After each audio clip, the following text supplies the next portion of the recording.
अस्सलाम वालेकुम व्यूअर्स, कैसे हैं आप सब। उम्मीद है कि सब ठीक ठाक होंगे और खुश होंगे। आज आपके साथ एक और मज़ेदार सी रेसिपी लेकर आई हूँ जो कि बहुत ही ज़्यादा रिफ़्रेशिंग है।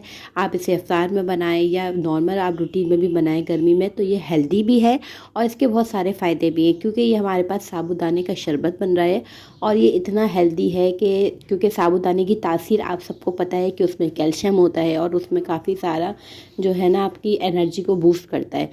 तो यहाँ पे हमने बनाएंगे और बहुत ही आसान तरीके से इसको बनाएं और इन्जॉय करें। तो रेसिपी स्टार्ट करते हैं। सबसे पहले हम चीज़ें देख लेते हैं हमें क्या क्या चीज़ें चाहिए। यहाँ पे मैंने जेली ली है, जेली बना ली, कोई सी भी ले लें आप, ग्रीन या रेड में ले लें और इस तरह इसको जमा के क्यूब्स बना दें। मैं आगे वीडियो में आपको मेथड बता दूँगी कि किस तरह करना है। साथ में यहाँ पे मेरे पास तकरीबन 1 किलो के करीब दूध मैंने लिया है, फुल फैट मिल्क लूँगी अच्छे से। यहाँ पर रूह अफ़ज़ा ले लें या ग्रीन वाला, आप कोई सा भी यूज़ कर सकते हैं। चीनी यहाँ मैं तकरीबन हाफ़ कप ले रही हूँ, मैं 3 टेबल स्पून डालूँगी, आप अपने अकॉर्डिंग की टेस्ट डालिएगा। इसके अलावा तुक मलंगा जो है उसको मैंने भिगो के रख दिया है। साबूदाना मैं आपको कुक करके बता दूंगी और पिस्ता बादाम।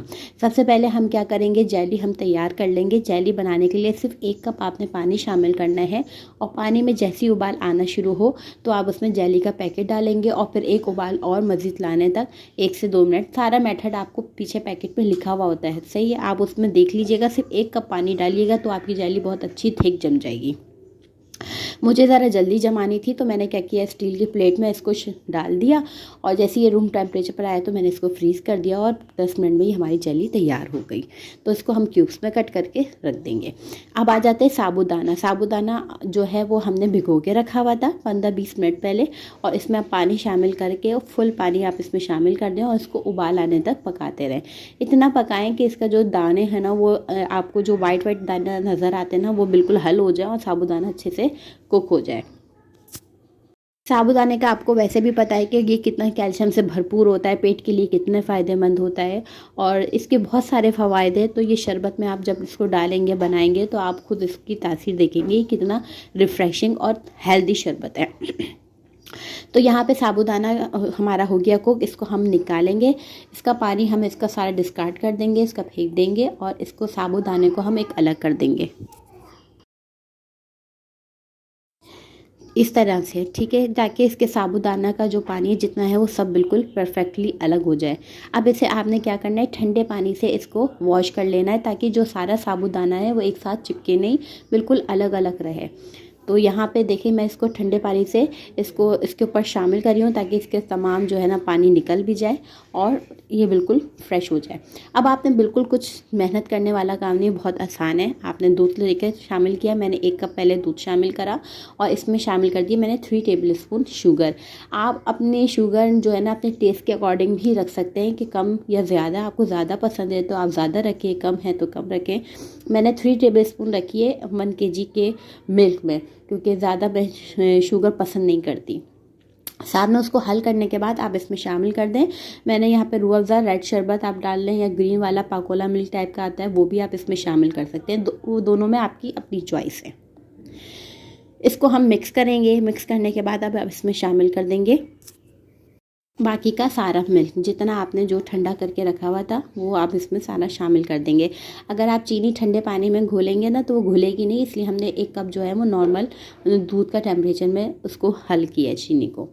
सही जनाब, यहाँ पे हो चुका है ये। अब इसको हम मिक्स करते हैं। अब अगर आपको कमी लग रही हो तो आप रूह अफ़ज़ा जो है वो और क्वांटिटी ज़्यादा कर सकते हैं।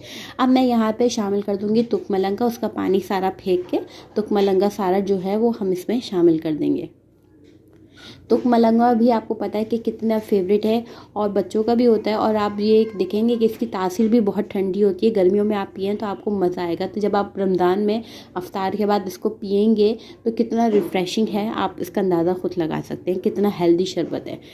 तो जनाब अब यहाँ पर मैं शामिल कर रही हूँ साबूदाना, सारा मैं इसमें शामिल कर दूँगी।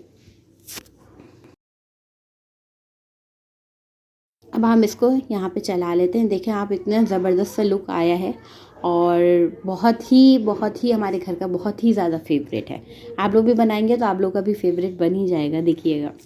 इसके अलावा मैंने आपको एक कस्टर्ड की शरबत की भी रेसिपी दी है, वो भी बहुत मज़ेदार है, उसका लिंक नीचे मैं आपको दे दूँगी, आप उसको ज़रूर ट्राई करिएगा रमज़ान में। बहुत अच्छा जो है वो शरबत है और बहुत ही रिफ़्रेशिंग। तो यहाँ पे अब मेरे पास जेली है, आप जेली अलग अलग किस्म की भी ले सकते हैं, रेड में, ग्रीन में या कोई भी। मेरे पास ग्रीन पैकेट था तो मैंने ग्रीन में बनाया और इसको फिर इसमें शामिल कर दिया और इसको चलाया। अच्छा, जेली डालने से ये होता है कि बच्चे जो है ना जेली के चक्कर में शरबत पी लेते हैं, जो बच्चे शरबत नहीं पीते। बस ऊपर से हम डेकोरेट कर देंगे पिस्ता बादाम से। आपके पास सिर्फ पिस्ता हो तो पिस्ता डाल लें, बादाम हो तो बादाम डाल लें, और इन दोनों से गार्निशिंग के बाद बस इसको मिक्स करें, ठंडा ठंडा बर्फ़ डालें या इसको चिल्ड करके बिल्कुल इंजॉय करें। इंशाल्लाह आप इसको बनाएंगे तो आप खुद देखेंगे कि ये शरबत पीने के बाद आप जो पकोड़े शकोड़े जो भी खा रहे हैं आपको उसकी तासीर कितनी ठंडी लगेगी और आप इसको इंजॉय करेंगे। अगर आपको ये वीडियो पसंद आती है तो चैनल को लाइक करें, शेयर करें एंड सब्सक्राइब करें।